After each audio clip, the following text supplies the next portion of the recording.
Joining us right now is Rolando De La Fuente. He's with MLR-tactical.com. Good morning to you, Mr. De La Fuente. Good morning, Adrian. Thank you for having me back on your show. It's a pleasure to be here. It's good to have you on. Thank Now, you. there were a couple stories that I wanted to cover with you, especially this story here I thought was kind of mind-blowing to me. The New Mexico situation. Are you familiar with that story? Yes, I've been kind of reading up on it. Yeah, last few days. the governor of New Mexico comes out and tries to they basically overturn the Second Amendment. Governor Grisham, I believe is how you pronounce her name. Correct. She issued a emergency public health order to ban guns. Can you tell me about that story? Well, I mean, first of all, I'm not an attorney and I'm not a constitutional scholar, but what I do know is that the Constitution cannot be temporarily banned or paused just because of a health scare or a health order, right, or a health emergency. That's what I have read, lately when this came about. And apparently her own Democratic colleagues agree with her. And even anti-Second Amendment people out there are criticizing her, that she's overstepping her executive authority. It's weird to me because the question is like, okay, in what way is this a public health issue? Because the story is, was it a young girl? There have been multiple young children in the city of Albuquerque and Bernardillo County that have, died in the last days, weeks, months, whatever, the past year, due to what they call gun violence, which is really, in my opinion, calling things crime, gun violence in this case. It's just putting, it's twisting the issue, right? Because the problem is not the gun. A gun is just not going to sit on this table or in anywhere, and it's just going to get up and start shooting people on its own, right? There's got to be a human act behind it. And a gun, just like any other object, if a human wants to do something bad, it doesn't matter what's available. They will grab whatever is available to them to do something, right? Mm-hmm. It doesn't matter whether it's a wrench, whether it's a pencil, whether it's a keyboard, fist, teeth. I mean, right? A car. Or a car. If you want to do something evil, you're going to find a way to do it. Mm-hmm. So calling it gun violence, I think it twists in the minds of people. It shifts the responsibility from humans and from these lawmakers who are supposed to be enforcing the laws that are already in the books. And we have very strong laws on the books already for any type of crime. If murder is illegal, murder is illegal. It makes no difference how you commit murder. Right. Yeah, it's not like if I stab somebody to death and I shoot somebody to death, that therefore the shooting someone is worse. And that doesn't really make sense why that would be the case. Now, the other thing about this story that I thought was interesting is the idea that nobody mentioned the cause of the actual problem.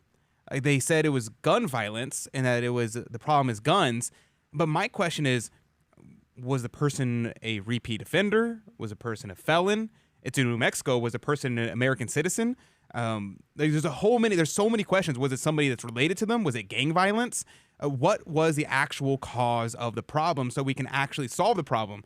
Because she was even asked by somebody, that a reporter asked her, do you think that criminals are going to be following this gun ban? And she even said no. And I was like, then why are you doing this? Right. Well, the only people that she's impacting by this crazy, ban that she instituted for 30 days is law-abiding citizens that are not going around just taking out their weapons and shooting people for no reason at all.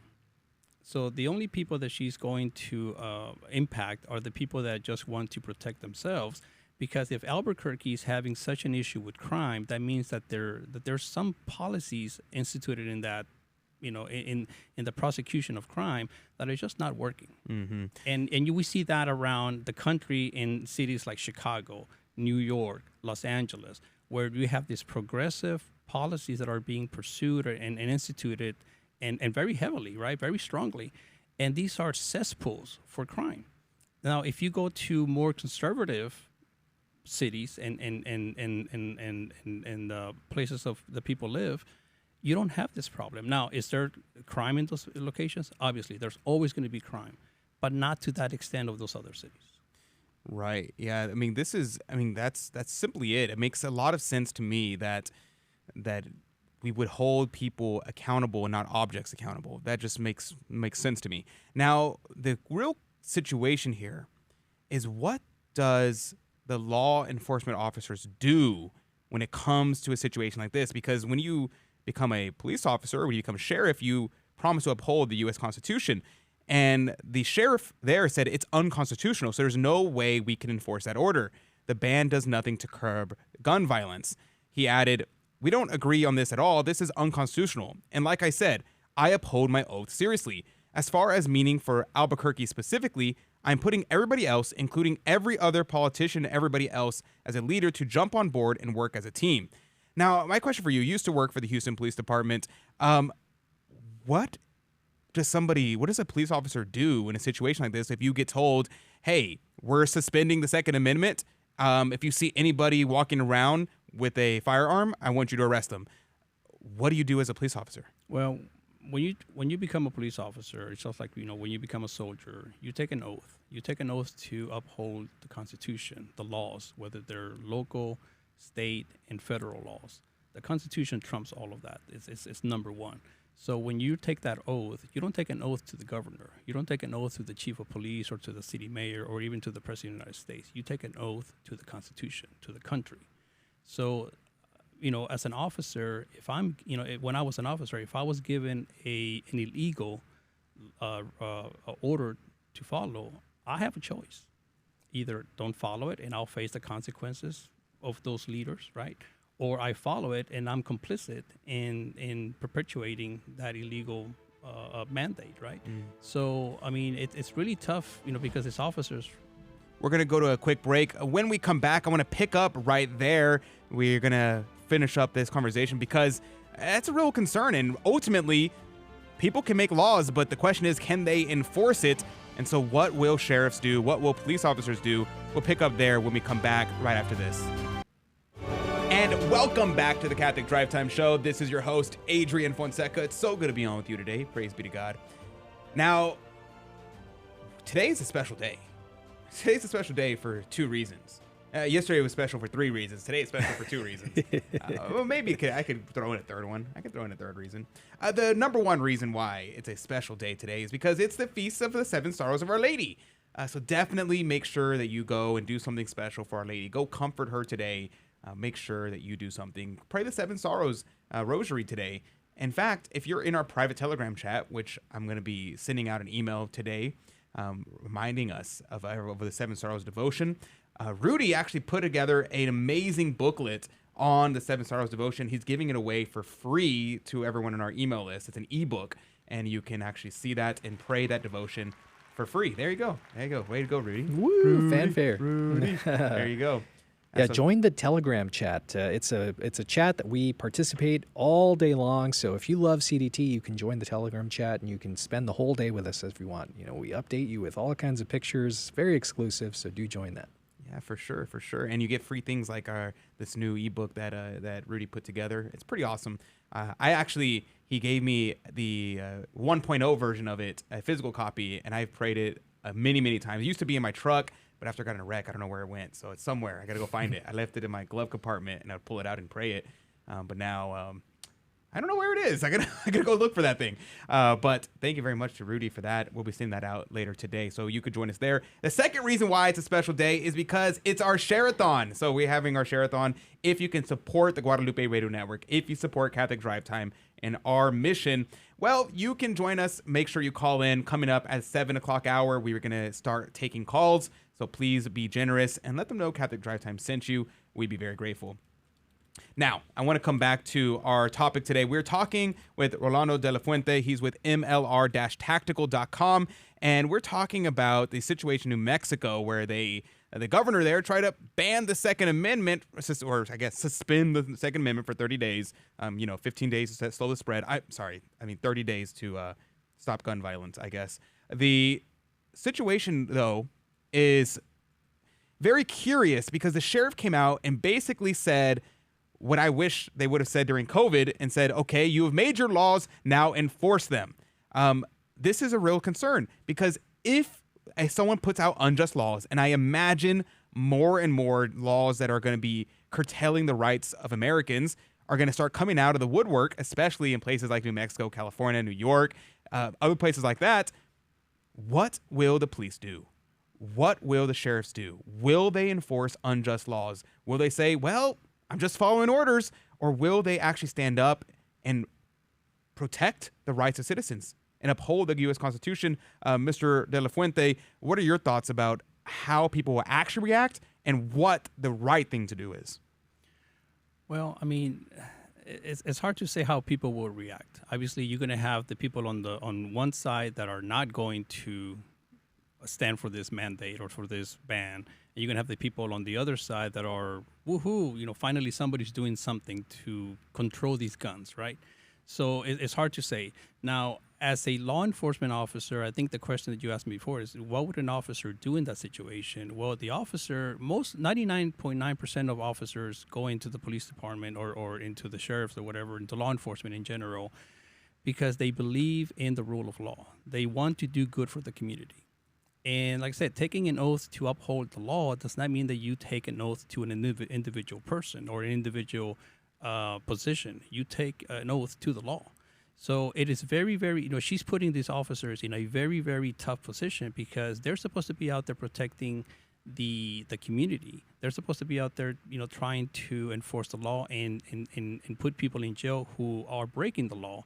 And if they're going to be wasting their time going around seeing if Mr. Law-abiding citizen over here, is carrying a weapon outside of their home, concealed, and that person is licensed and is not breaking any laws, then you just took that officer from doing his job over something that is not, in the grand scheme of things, is not going to improve any situation at all, right?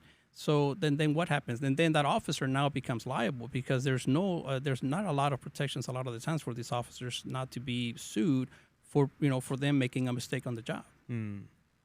Yeah, that is very concerning, and I just hope that officers will have the courage and the fortitude to be able to, I guess all the virtues. They need to be prudent, they need to be temperate, they need to have fortitude, and they need to be just. And they need all the cardinal virtues. I mean, being a police officer requires virtue in a very special way.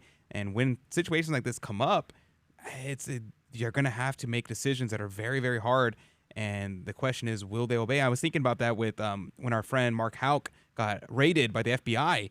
It's like, if you were in that FBI team, would you say, well, I know the guy, we saw his report, we know he's a Catholic father of like 8 who just is a pro-lifer, who we're arresting him for pushing somebody.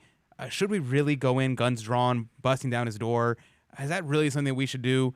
And recuse themselves of the situation, even if it means that they're going to get in trouble for it. I just wish that more people would have that courage. And I'm afraid that most people won't. Do you think that they will? Well, I mean, obviously the sheriffs and the chief of police are saying, no, we're not going to be part of this. Mm-hmm. So I believe there are people out there who have that fortitude, right? And I'm glad that who are at the top of their organizations are making this decision up front so that their line officers do not have to wrestle with this. They can go about doing their job that they're supposed to be doing. Right. Yeah, that makes sense. And I guess, this is why running for local office is very, very important, because those are the people who are going to affect you the most. The president can make whatever law he wants, but if your local sheriff office doesn't enforce it, then it doesn't really matter. Right. And so your local office matters so, so much. But if you do live in a city where you have horrible sheriffs, then the average police officer, like you said, is going to have to make decisions. It's going to be a tough decision, but he has to make one. Now, I want to transition over just a little bit over to the question of, why do you think the anti-gun public speakers are coming out against this law? Like, you would think that they would be supportive of them doing this, but people like David Hogg, for instance, came out and said that they are not for this. Why do you think that is? Well, I obviously I don't know David Hogg very well or his thinking process, other than he's obviously anti-gun. The only thing I can imagine is that it really diminishes their message, right? When you have a politician who is virtual signaling in this manner, and is putting, I'm assuming their agenda or their message at risk, because it's going to an extreme level that there's no way people are going to want to get behind it, right? Look, let's look at it this way. More children are killed every single day with abortions, right? And she did not mention anything about those children just because they haven't been born yet, right? Her party is very pro-abortion. Why is it that she's not worried about those lives? I mean, I'm all for, protecting the children. I'm all for, I feel bad that those children have gone killed in Albuquerque over the last few years or months or weeks.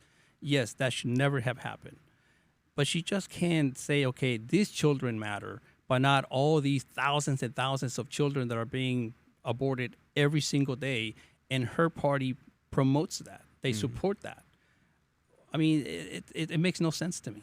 Yeah, honestly, I think the reason why they came against it is because they see this as a loss for them in terms of their message. Like if they've been trying to push for more and more legislation to ban guns, but I think they think she jumped the shark, and now it's going to go up to the U.S. Supreme Court, and now there's going to be special protections saying basically you cannot do this from the Supreme Court, and it's going to damage the anti-gun position.